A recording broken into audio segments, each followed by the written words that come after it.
Good day everybody, welcome to today's short video. Today's short video, I'm just about to pull the engine out of the Jeep, hopefully for the last time, but in the last video I already pulled it out, so this is kind of filmed in between. Anyways, fuck it, shut her down. Today's video, obviously you can tell by the title, need to start making some decisions on a lift kit and what would be best suited for my needs. Doing some overlanding, some moderate off-roading, something that's still got to be good on the highway. That's some big decisions to make. A long time ago, I installed the Rough Country 4-inch suspension kit, which was a very budget kit at the time. Probably, I think I paid under $500 for it. That kit has done me well. I can't complain, unfortunately.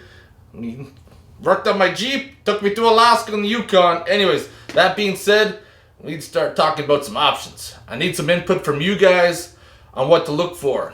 Two things are out of the budget. One is Metal Cloak suspension.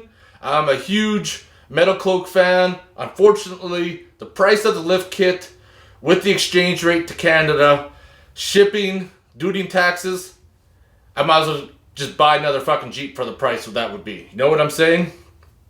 And also, long arm suspension is out. Need a 4-inch, 3.5, 4-inch, 4.5 short arm suspension. Let's talk about it. Let's decide. One of the things I need to talk about, and something that happens I've seen on many TJs, doesn't matter what brand of lift kit you got on, is over time, the rear springs sag. Looking for something, somebody has good results, something with good corrosion protection. Oh, goddamn, how old is this lift kit now? Is it 5-6 years? Is it more than that, the Rough Country? I mean, it's starting to rust. It's par for the darn course, man. I live in a part of the world where we use salt on the roads in the wintertime. There's no getting around that. As you can see, all that. That's why we got to clean all that up. Clean it all up as best as we can. I am looking for a Dana 44. Ain't having too much luck. So I may end up just putting a truss kit on my Dana 30 and cleaning her up.